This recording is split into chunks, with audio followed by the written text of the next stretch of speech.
The Holy Gospel according to Luke. Glory to you, O Lord. When some were speaking about the temple, how it was adorned with beautiful stones and gifts dedicated to God, Jesus said, "As for these things that you see, the days will come when not one stone will be left upon another. All will be thrown down." They asked him, "Teacher, when will this be? And what will be the sign that this is about to take place?" And he said, "Beware that you are not led astray, for many will come in my name and say, 'I am he,' and 'the time is near.' Do not go after them. When you hear of wars and insurrections, do not be terrified, for these things must take place first, but the end will not follow immediately." Then he said to them, "Nation will rise against nation, and kingdom against kingdom. There will be great earthquakes, and in various places famines and plagues, and there will be dreadful portents and great signs from heaven. But before all this occurs, they will arrest you and persecute you. They will hand you over to the synagogues and prisons, and you will be brought before kings and governors because of my name. This will give you an opportunity to testify. So make up your minds not to prepare your defense in advance, for I will give you words and a wisdom that none of your opponents will be able to withstand or contradict. You will be betrayed by even parents and brothers, by relatives and friends, and they will put some of you to death. You will be hated by all because of my name, but not a hair of your head will perish. By your endurance, you will gain your souls." The Gospel of the Lord. Praise to you, Lord Christ. Please be seated.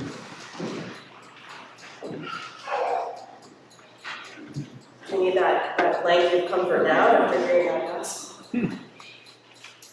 Too big to fail. That is probably somewhat how Jesus' audience thought of the temple in Jerusalem. It was a central part of first century Jewish life, the site of festivals and holidays, a place of worship, a place of holiness, a place of community and identity. The temple was God's home, the place where God dwelled. But it's not only that it was too central to religious and national life to fail, it's also that it was physically a huge, strong structure. It was physically too big to fail. It had stood for hundreds of years, being expanded and reconstructed over time. The temple wasn't especially ornate, but it was solid. The stones that built its walls were large, nearly the height of a person, and heavy. And the temple sat on this high ground within the mighty walled city of Jerusalem. Jerusalem itself on a plateau above the surrounding desert, a highly defensible city. How could the holy site at the center of the holy city ever be destroyed? When Jesus says that the temple will be destroyed and not a stone will be left on stone, his audience must have heard that as an ominous prediction, perhaps even an unlikely one. Too big to fail, of course, is a contemporary phrase, not from the first century, but from our century, one that was used to describe the giant banks at the center of the American financial system. But eventually they did fail.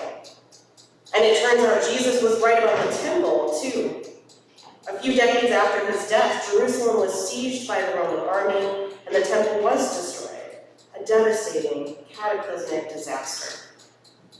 These words we heard this morning from Jesus, they bring up fear of catastrophe, the damage done when an institution that seems so sturdy comes crashing down. For us, in our context, it may call to mind not only the financial crash in 2008, with its too big to let fail banks, but perhaps also the destruction of the Twin Towers on 9/11, or perhaps the fraying of once strong political institutions and national unity that has marked the last few years. When Jesus speaks of wars and insurrections, there are plenty from our contemporary context for us to fear. When Jesus speaks of natural disasters and plagues, we have those too. And if the threat of these massive calamities wasn't scary enough, Jesus tells his followers that they will have to be prepared for persecution because They might face arrest, trial, even execution. They will face hatred and division and betrayal within their own communities, even within their own families. My goodness, where is the good news in this gospel text today? Where is the good news for Jesus' first century disciples? Where is the good news for Jesus' 21st century disciples? Those of us who may not be facing persecution for our faith, but still may know something of the painful familial and communal division of which Jesus speaks. Jesus is serious about the cost of discipleship. He has been harshly warning the crowds who have come to see him that he is not the kind of king who will conquer their enemies and make their lives easy and prosperous. He is the kind of king who will lead those who follow him in the ways of self-sacrificial love. He is not the kind of king who will go to a throne. He is the kind of king who will go to a cross. And through that, though that teaching is hard, it is also good news. By your endurance, Jesus tells his listeners, you will gain your souls. Endurance is the word of hope Jesus can offer to his first century followers for all the calamities they face ahead of them. The brutal oppression of Rome, the failure of Jewish resistance that led to the destruction of the temple. They cannot hope to avoid these things, but they can hope to endure them. They can remain faithful in the midst of them. They can stay faithful in their trust and worship of God, even once God's home in the temple is destroyed, because they can trust that God is present with them no matter where they are.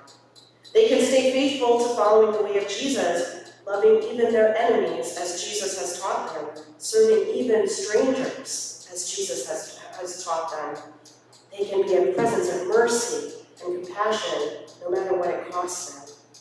They can stay faithful also to one another, continuing to baptize and share communion, to share the teachings they have learned from Jesus. These are all forms of endurance. Can endurance be a word of hope for us in the calamities we face as well? Can we stay faithful in these same ways? Faithful to our worship of God, even if our religious institutions or religious buildings were to crumble? Faithful to following the way of Jesus, even when it is costly? Faithful to our fellowship and care of one another? There are many hardships in our world we cannot avoid. But in the midst of them, we are called to endurance, to faithfulness, to discipleship. Because we know that it is through following God's way that we gain the ultimate treasure, that is freedom in Christ. Jesus is not the kind of king that will conquer enemies and secure prosperity, but that does not mean that Jesus is not the kind of king who is victorious. The cross, seemingly Jesus' greatest defeat, seemingly the end of Jesus' power, is victory. Through the cross, sin's hold on humanity is broken, because God reconciles all of creation to himself. Through the cross, fear is put aside, because freedom in Christ is secured. Through the cross, death is defeated, because resurrection makes new life possible. This is the good news, friends. All the ends of the earth have seen the victory of God, says the psalmist. What does that victory look like? It looks like the cross. It looks like love that doesn't give up, even when it costs one's last breath. That's how Jesus lived. That's how Jesus died.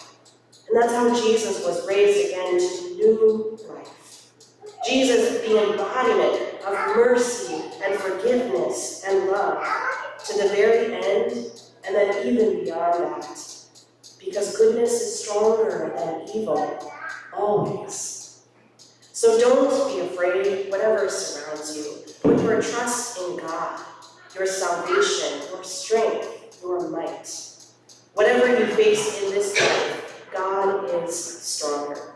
Whatever institutions around you crumble, God is your unfailing fortress. Whatever calamities befall you, your life is hidden in Christ for eternity.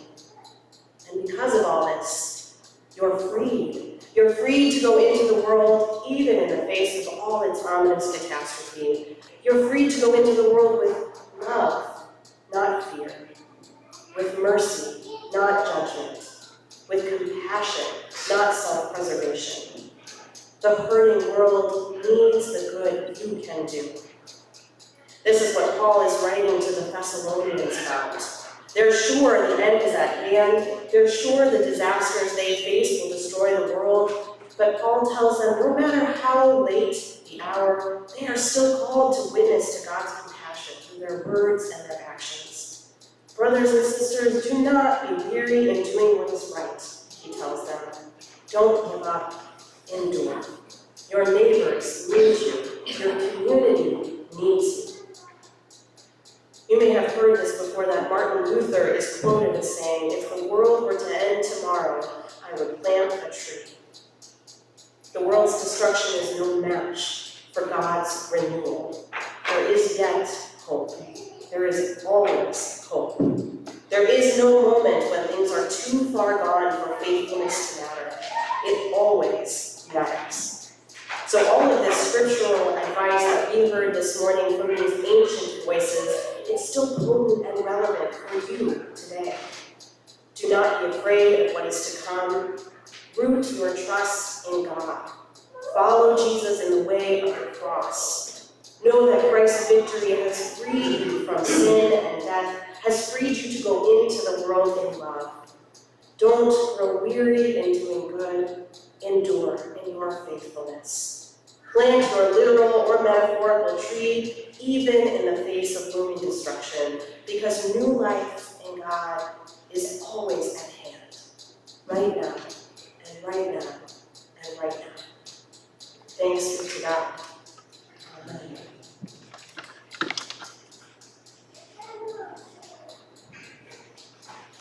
Amen.